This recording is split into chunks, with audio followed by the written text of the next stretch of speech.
لا حول ولا قوة إلا بالله العلي العظيم. أعوذ بالله من الشيطان الرجيم. بسم الله الرحمن الرحيم. الحمد لله الذي جعل الحمد مفتاحا لذكره وسببا للمزيد من فضله ودليلا على آلائه وعظمته. ثم الصلاة والسلام والتحية والإكرام على خير خلقه وأفضل بريته حافظ سره ومبلغ رسالاته الذي سمي في السماء بأحمد وفي الأرض بأبي القاسم محمد.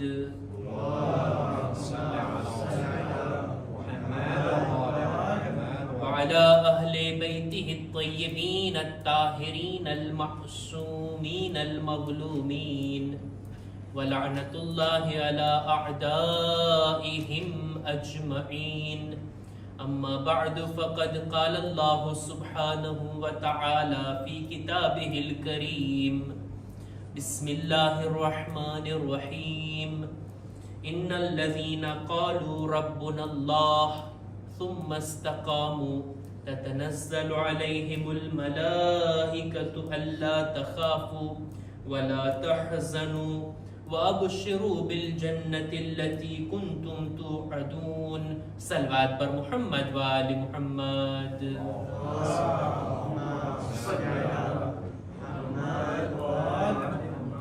સૌ પ્રથમ આજની આ મુબારક રાતની આ મુબારક વિલાદતની ઘણી ઘણી મુબારકબાદી આપ તમામ મુમિનીનની ખિદમતમાં પેશ કરું છું.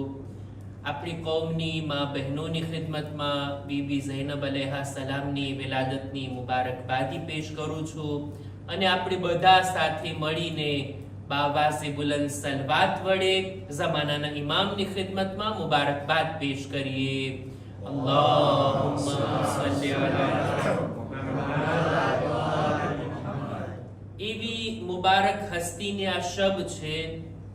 એ બીબીનો zikr આજે આપણે કરવો છે કે જેમની ફઝીલત માટે આટલું જ કાફી છે કે માસૂમ ઝબાનો એમના વખાણ કરતી નજર આવે છે. ચોથા ઇમામની ઝબાનથી એમને આલિમે ગૈર મુઅલ્લિમાનો લકબ મળે છે. એવા આલિમા છે કે જેમણે દુનિયામાં કોઈ પાસેથી તાલીમ નથી લીધી. એવી હસ્તી છે કે જેમના કામને જોઈને એમનો લકબ આ રીતના આપવામાં આવ્યો કે શરીકતુલ હુસૈન. ઇમામ હુસૈન અલૈહિસ્સલામના આટલા મોટા મિશનમાં તેણી બરાબરના ભાગીદાર હતા. આશૂર પહેલા ઇમામે હુસૈન અને એમની કુરબાની અને આશૂર બાદ હવે જનાબે ઝૈનબ અને એમના સાથે બીબીઓ અને બચ્ચાઓની કુરબાની. જનાબે ઝૈનબ એ હસ્તીનું નામ છે કે જેમનો zikr કરવો, જેમની યાદ મનાવવી ખરેખર આ એમના એક ehસાનનો ચૂકવવાનો એક તરીકો છે કે આપણે બીબી ઝૈનબને યાદ કરીએ. કેટલો મોટો ehસાન છે એમનો કે જેમણે દીન ઇસ્લામની આટલી મોટી ખિદમત કરી છે. અલી કી બેટી કો ઝુકકર સલામ કર ઇસ્લામ ये दो इमामों को घर तक बचा के लाई है. જનાબે ઝૈનબ ઈ છે કે કરબલા બાદ આપણા ચોથા ઇમામ અને પાંચમા ઇમામ આ બંનેની પૂરા સફરમાં હિફાજત કરીને મદીના સુધી લાવ્યા છે. કોઈ કમ કુરબાની નથી જનાબે ઝૈનબની, કોઈ મામૂલી રોલ નથી જનાબે ઝૈનબનો. આટલી અઝીમ શખ્સિયતની આજે આપણે યાદ મનાવવાની છે અને એટલે જ કુરાન મજીદના સૂરે ફુસ્સિલતના 30મા નંબરની આયતની મેં તિલાવત કરી કે જેની અંદર ખુદાવંદ આલમ એક ટોપિક ઉપર આપણું ધ્યાન ખેંચે છે, એક બાબત ઉપર આપણી તવજ્જોહને ચાહે છે અને તે છે ઇસ્તિકામત.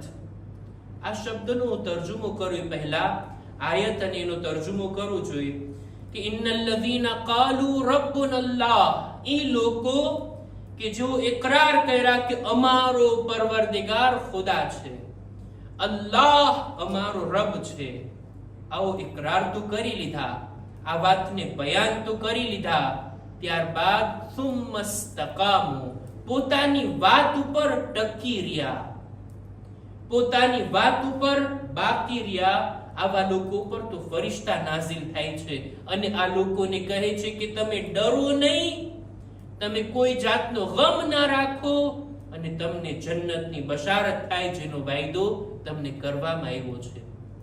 સૂરે ફુસ્સિલતની 30મા નંબરની આયત.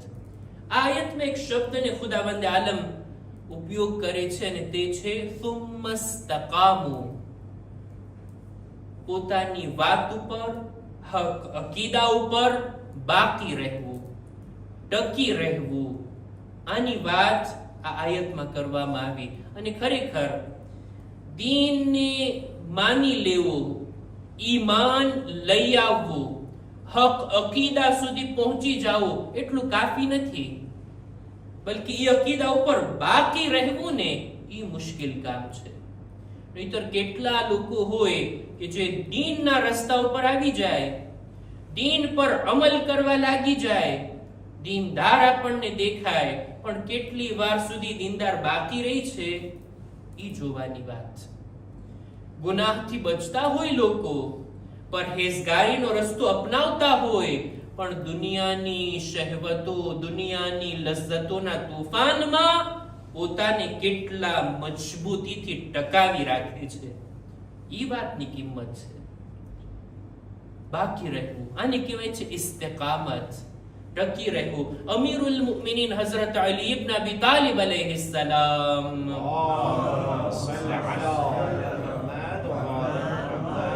પોતાની એક હદીસમાં ફરમાવે છે કે સમરતુલ અક્લ અલ ઇસ્તિકામા, અકલમંદીનું ફળ એ છે કે માણસ હક અકીદા ઉપર ટકી રહે, બાકી રહે. જ્યારે સાચી વાત, ખરી વાત એને સમજમાં આવી ગઈ, દિલમાં યકીન પેદા થઈ ગયું, હવે આ વાત ઉપર, આ અકીદા ઉપર બાકી રહેવું, હક રસ્તો મળી ગયો એના ઉપર ટકી રહેવું, આ આસાન વાત નથી, મુશ્કેલ બાબત છે. એટલે જ ખુદા એના વખાણ કરે છે. હજી એક હદીસમાં મૌલા ફરમાવે છે કે અફઝલુસ સઆદા ઇસ્તિકામતુદ દીન, સૌથી બહેતરીન ખુશનસીબી છે કે માણસ દીન ઉપર ટકી રહે, દીનદાર બાકી રહે.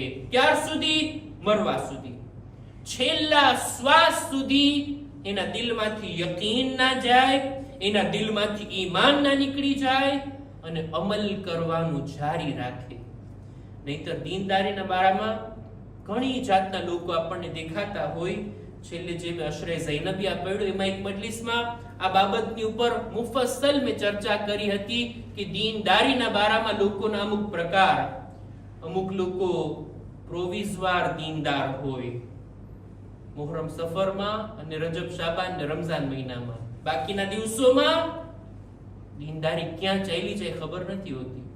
અમુક લોકો ક્યારેક ક્યારેક દીનદાર હોય, મોકા અને માહોલને જોઈને દીનદાર બને. જેવો માહોલ, દીનદારીનો માહોલ, તો દીનદારીના અંદર આગળ વધી જાય, અને બેદીની અને ગુનાહનો માહોલ તો પછી એમાંય પાછું વાળીને ના જોઈએ. દીન ઉપર બાકી રહેવું, દીનના અહેકામ ઉપર હંમેશા ટકી રહેવું, ઈમાન, દીનની વાતો, ઇમામની ઇતાઅત, આ બધી વાતો ઉપર સાબિત કદમ રહેવું અને ટકી રહેવું.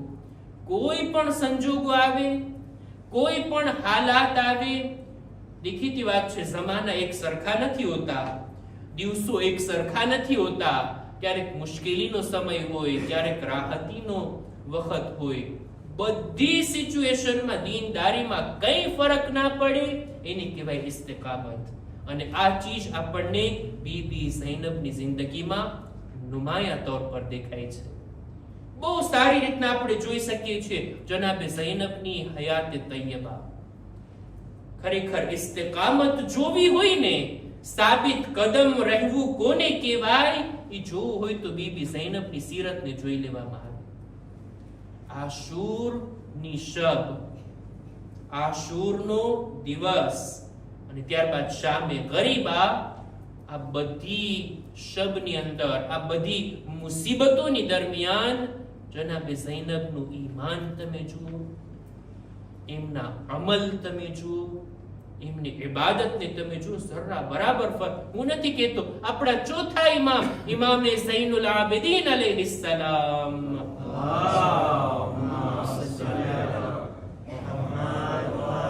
પોતે બયાન ફરમાવે છે, પોતે જનાબે ઝૈનબની ઇબાદતને બયાન કરે છે, કે છે શબે આશુરના, બલકે શામે ગરીબાના આશુર પછીની રાતમાં મેં મારી ફૂફીને જોયા કે ખૈમાઓ તો સળગી ગયા હતા.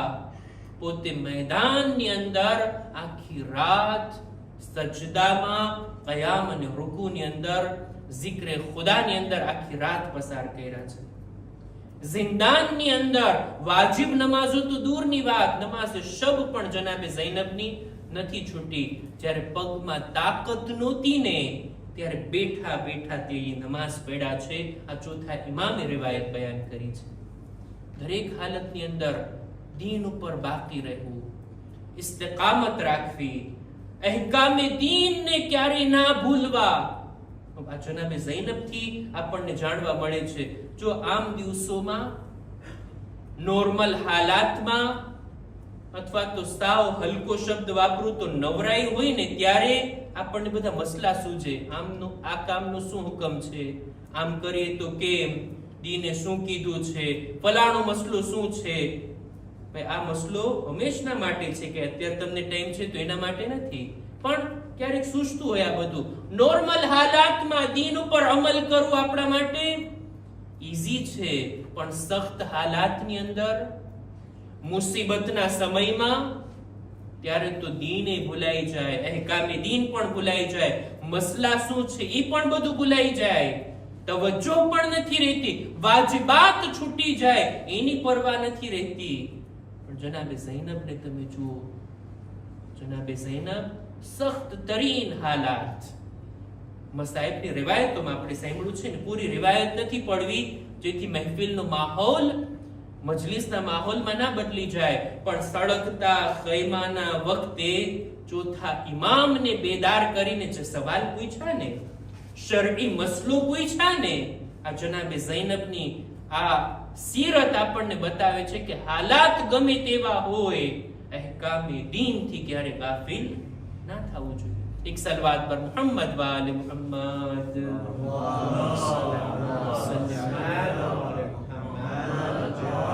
તો બાકી રહેવું, દીનદારી ઉપર ટકી રહેવું, સાબિત કદમ રહેવું, આ બીબીની સીરતનો એક પૈગામ છે. હવે આ સાબિત કદમ રહેવું કેવી રીતના, શું કરીએ, કેવી સિફાતને અપનાવીએ કે દીન ઉપર ટકી રહીએ, દીનદારી ઉપર આપણે બાકી રહીએ, ઇસ્તિકામત અને અડગતા, મજબૂતીથી એક હક અકીદાને પકડીને રહેવું, આવી તાકાત આપણી અંદર પેદા થાય, એના માટે આપણે શું કરીએ, એને પણ આપણે જોઈએ જનાબે ઝૈનબની સીરતમાં.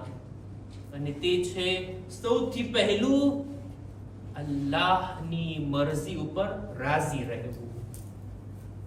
ખુદાએ જે હાલતને, જેવી હાલતને આપણા માટે પસંદ કરી, આપણે એના ઉપર રાજી રહેવું. જો ઇન્સાન આ સિફતને અપનાવે ને, તો હક અકીદા ઉપર, દીનદારી ઉપર ટકી રહેવામાં અને બાકી રહેવામાં મદદ મળે છે. રઝાયત, ખુદાની આપેલી નેમતોથી આપણે કેટલા રાજી છીએ. ખુદાએ રિસ્ક આપ્યું છે ને બધાને. કોઈ છે કે જેને રોજી ના મળતી હોય? બધાને મળે છે. અત્યાર સુધી મળી છે. કેટલા વર્ષથી આપણે દુનિયામાં કેટલા વર્ષથી છીએ? અત્યાર સુધી મળી છે, અને જ્યાં સુધી જીવશું ને ત્યાં સુધી મળતી રહેશે. પણ બંદો આ રિસ્ક અને રોજીથી રાજી છે કે પછી હંમેશા ખુદાથી કમ્પ્લેન કરવાની, ફરિયાદ કરવાની, શિકાયત કરવાની, ખુદાએ ઓલાને કેટલું આપ્યું, પેલાને કેટલું, મને કેમ ઓછું આપ્યું? ઓછું છે, જેટલું છે એમાં રાજી છે કે નહીં બંદો? ખુદા ઈ જોવા માંગે છે. જેવી હાલત ખુદાએ આપી, જેવી હાલતમાં, જેવી કન્ડિશનમાં આપણે છીએ, આપણે કોશિશ કરીએ બહેતર બનાવવાની, પણ જેટલી આપણને જિંદગીની નેમતો મળી, જેવી કન્ડિશનમાં આપણે છીએ, ખુદા આપણને જેવી હાલતમાં રાખવા માંગે છે, બંદો રાજી છે? જનાબે ઝૈનબ પોતાની જિંદગીમાં આ વાતને બયાન કરી દીધા કે ના, ખુદાવંદ આલમે જે કંઈ અમારા માટે મંજૂર કર્યું એના ઉપર અમે રાજી છીએ. એટલે જ કરબલાના બનાવ દેખાવમાં ભલે કરુણ છે, ભલે સખ્ત છે, મુસીબત વાળા છે, પણ જ્યારે દુશ્મન સવાલ કરે છે ને કે ખુદાએ તારા ભાઈ સાથે કેવું કર્યું, ઇબ્ન ઝિયાદનો સવાલ છે ને, કૈફ રઅયત સુન અલ્લાહ બિઅખી, ખુદાએ તારા ભાઈ સાથે કેવો વ્યવહાર કર્યો, ત્યારે જનાબે ઝૈનબ ફરમાવે છે, મા રઅયતુ ઇલ્લા જમીલા, મેં જે કંઈ જોયું બધું ખૂબસૂરત છે. ખુદાએ મારા ભાઈને શું દરજ્જો અને મકામ અતા કર્યો છે, હું એ બાબતને જોઉં છું. અને આ ખુદાના ફૈસલા ઉપર રાજી રહેવું એ જનાબે ઝૈનબથી કોઈ શીખે. રાજી રહીએ ને તો આપણને દીનદારી ઉપર બાકી રહેવાની તાકાત મળે છે. પહેલું છે રઝાયત, બીજું સબ્ર કરવું. દરેક કામની અંદર એ પછી ગુનાહથી બચવાની સબ્ર, કે પછી વાજિબાતને અંજામ આપવામાં જે સબ્રની જરૂર પડે, અથવા તો આવેલી મુસીબત ઉપર સબ્ર. આ સબ્ર છે ને એ ઇન્સાનને એ તાકાત આપે છે કે ઇન્સાન સીધા રસ્તા ઉપર બાકી અને સાબિત કદમ રહે. સબ્રની મંઝિલ જનાબે ઝૈનબથી બહેતર કોણ આપણને શીખાડી શકે? સાબિરા, સબ્ર કરનાર ખાતુન. આટલી બધી મુસીબતો ઉપર સબ્ર, કેટલું એમના દિલને એમણે સંભાળ્યા હશે. એવી મોટી સબ્ર કે મક્તલની riwayatoમાં મળે છે. જનાબે ઝૈનબને શબે આશુરના ઇમામે હુસૈન અલૈહિસ્સલામે ચોખવટથી પોતાની શહાદતના સમાચાર નથી આપ્યા, બલ્કે ઇમામે હુસૈન એક એવો શેર પડે છે, અશઆર પડે છે કે જેનાથી આ વાત જાહેર થાય કે આ શબ જિંદગીની છેલ્લી શબ છે. અને જ્યારે આ સાંભળવું હતું, આ શેરના ભાવાર્થને જ્યારે ધ્યાનમાં લાવ્યા, ત્યારે જનાબે ઝૈનબ એટલું રેડા કે બેહોશ થઈ ગયા હતા પોતાના ભાઈની શહાદતના વિચારથી. પણ આશુરના દિવસે જ્યારે ઇમામ રૂખસતે આખિર માટે આવ્યા હતા ને, ત્યારે જનાબે ઝૈનબના સીના તરફ ઇશારો કરી અને દુઆ કર્યા હતા, એ ઝૈનબ સબ્ર કરજો, તમારા દિલને તમે સંભાળજો અને એનો અસર તમે જુઓ. ભાઈની શહાદતના વિચારથી રડીને જે ઝૈનબ બેહોશ થઈ ગયા હતા, આશુર બાદ એટલી સબ્ર કર્યા કે તિલ્લે ઝૈનબિયાથી એ મંઝરને પણ જોઈ શક્યા. અને ત્યારબાદ 11મી મુહર્રમના પોતાના ભાઈના લાશાથી રૂખસત પણ થઈ શક્યા. અને આટલી સબ્ર કર્યા કે આખા રસ્તે પોતાની ઔલાદને યાદ નહોતા કર્યા. કેટલી મોટી સબ્ર! ઇન્સાનમાં જો સબ્ર હોય ને તો સીધા રસ્તા ઉપર બાકી રહેવામાં, ઇસ્તિકામત રાખવામાં મદદ મળે છે. અને ત્રીજી વાત જે જનાબે ઝૈનબની સીરતથી જોવા મળે છે તે છે શુક્ર, ખુદાનું શુક્ર. ન ફકત સબ્ર, ન ફકત રાજી રહેવું, બલકે ખુદાએ જે કંઈ પણ તારા તરફથી છે, અમારા તરફથી એના બદલામાં શુક્ર છે. શામે ગરીબાના શુક્રના સજદા કર્યા છે. પોતાની ઔલાદના લાશાઓની દરમિયાન શુક્રના સજદા કર્યા છે.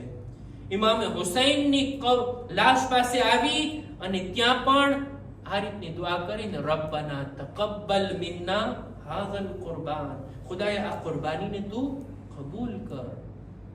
ખુદાની રાહમાં શુક્રના સજદા કરવા અને હંમેશા શુક્રના શબ્દો બીબીની જબાન પર આવવા.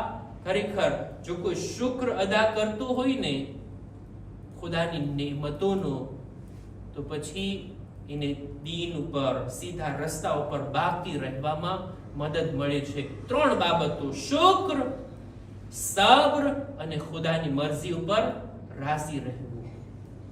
આ ત્રણેય ચીજો બીબી ઝૈનબની જિંદગીમાંથી બરાબર રીતના આપણને મળે છે કે ખુદાવંદ આલમ જો કોઈ સખ્તીમાં પણ ઇન્સાનને મુબતલા કરે ને, જાહેરમાં સખ્તી હોય પણ એના ઊંડાણમાં એની પાછળ રહેલી ખુદાની હિકમત અને મસલહતને જ્યારે જુએ તો એની અંદર ફાયદો અને ફાયદો જ છે.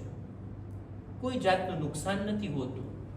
જે કઈ બલા, જે કઈ મુસીબત ખુદા તરફથી આવે ને, ખુદા એક રીતના અજમાવે છે પોતાના બંદાને કે મારા ફૈસલા ઉપર મારો બંદો કેટલો રાજી રહે છે, મારી આપેલી નેમત ઉપર કેટલો શુક્ર અદા કરે છે, અને સબ્રના દામનને પકડે છે કે નહીં, કે પછી ફરિયાદો, બુકા અને શિકાયતો કરવા લાગી જાય છે.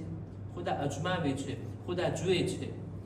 જેટલી પણ સખ્તીઓ આવે ને, દેખાવમાં સખ્તી છે, થોડા સમય માટે સખ્તી છે, પણ એના પાછળ રહેલી આપણી કામયાબીને જ્યારે ઇન્સાન જુએ તો એ સખ્તીને સહન કરવી આસાન થઈ જાય.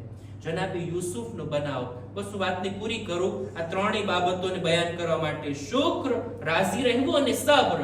જનાબે યુસુફની દાસ્તાનથી કોઈ અજાણ નથી. જનાબે યુસુફ નબીના દીકરા, એમને કૂવામાં નાખવામાં આવ્યા. મુશ્કેલ વાત છે કે નહીં? બાપથી જુદા કરીને કૂવામાં નાખવામાં આવ્યા. કૂવામાંથી કાઢીને કાફલાને વેચી નાખવામાં આવ્યા. એ કાફલાવાળાએ બજારમાં ગુલામ તરીકે વેચ્યા અને ગુલામ તરીકે અઝીઝે મિસ્ર ખરીદા. અને ત્યારબાદ કેવી મોટી તોહમત એમના ઉપર નાખવામાં આવી, કેવી રીતના જિંદાનમાં કેટલા વર્ષ કાઢ્યા, કેટલી સખ્તીઓ, કેટલી મુશ્કેલીઓ. અને ત્યારબાદ એક સમય એ આવે છે જ્યારે પોતે અઝીઝે મિસ્ર બની જાય છે. એમના હાથમાં તખ્તો તાજ અને હુકુમત આવી જાય છે. જનાબે યુસુફ ચોલી કુવાની મુસીબતને જ જોઈ અને ફેસલો કરતા કે શા માટે મને કુવામાં નાખવામાં આવ્યો, ત્યાં ફરિયાદો બુકા કરતા તો પછી આ તરક્કીની મંજિલો તય ના થતી. પોતે જ બયાન કરે છે, આ કુવામાં નાખ્યા એટલે એમને અઝીઝે મિસ્ર બનવાનો મોકો મળે છે. જો એમને કુવામાં જ ના નાખ્યા હોત એમના ભાઈઓએ, તો એમને ઓલા કાફલાને ના વેચ્યા હોત, તો આ બધી મુશ્કેલીઓથી પસાર ના થયા હોત, તો આટલી મોટી ખિદમત અને આટલી બરકતો ન ફક્ત પોતાના ખાનદાન માટે, પૂરા મિસ્ર માટે આટલી સારી તદબીર કરી અને મુશ્કેલીઓમાંથી કાઢી છે પોતાની કૌમને, આ બધો મોકો ના મળતી. એક એક મુશ્કેલીની પાછળ કેટલી કામયાબીઓ ખુદાએ રાખી છે. જનાબે ઝૈનબની નજરો આ જ વાતને જોઈ રહી હતી કે આજે મારા ભાઈને તેઓએ કત્લ કર્યા, આજે તેમને શહીદ કર્યા, પણ આ કત્લની, આ શહાદતની એટલી બરકતો છે કે એમના જિક્રને કોઈ મિટાવી નહીં શકે. અને આ ખૂને હુસૈન છે, આ અમારી અસીરી છે કે જે લોકોની હિદાયતનું કારણ બનવાનું છે, જે ઇસ્લામના મજબૂત બનવાનું કારણ બનશે. એટલે જ બીબી ઝૈનબનો આ જવાબ, મા રઅયતુ ઇલ્લા જમીલા, ખૂબસૂરતી સિવાય અમે કરબલામાં કંઈ જોયું જ નથી. અને આ જનાબે ઝૈનબની એક બુલંદ નજરી હતી, ફ્યુચરને જોઈ રહ્યા હતા, આવનારા જમાનાને જોઈ રહ્યા હતા કે અત્યારે અમે અસીર છીએ, અત્યારે અમે કૈદી છીએ, પણ અમારો પૈગામ એને કોઈ કૈદ નથી કરી શકતું, અમારા મિશનને કોઈ અટકાવી નથી શકતું. અને આ જ વાત હતી કે જનાબે ઝૈનબે ચેલેન્જની સાથે યઝીદના દરબારમાં કીધું હતું કે તારાથી જેટલી કોશિશ થાય કરી લે, તારે જેટલા મકરો ફરેબ કરવા હોય કરી લે, પણ હરગિઝ તું અમારા જિક્રને નથી મિટાવી શકતો. અને જનાબે ઝૈનબે પોતાના ભાઈના મિશનને ત્યાંથી શામથી જ ફેલાવવાનું શરૂ કર્યું. અને સૌથી પહેલી મજલિસ શામના સરજમીન ઉપર યઝીદના દરબારમાં બરગુઝાર કરી. અને કરબલા બાદ એક એવો ઇન્કિલાબ પોતે લઈ આવ્યા, એવી રીતના પોતાના ભાઈના મિશનને તેની બયાન કર્યા છે કે કરબલા બાદ હવે દીન ઇસ્લામને મિટાવવાના કોઈ પણ મનસૂબા કામયાબ થવાના નથી. એક સલવાત પર મુહમ્મદ વાલે મુહમ્મદ.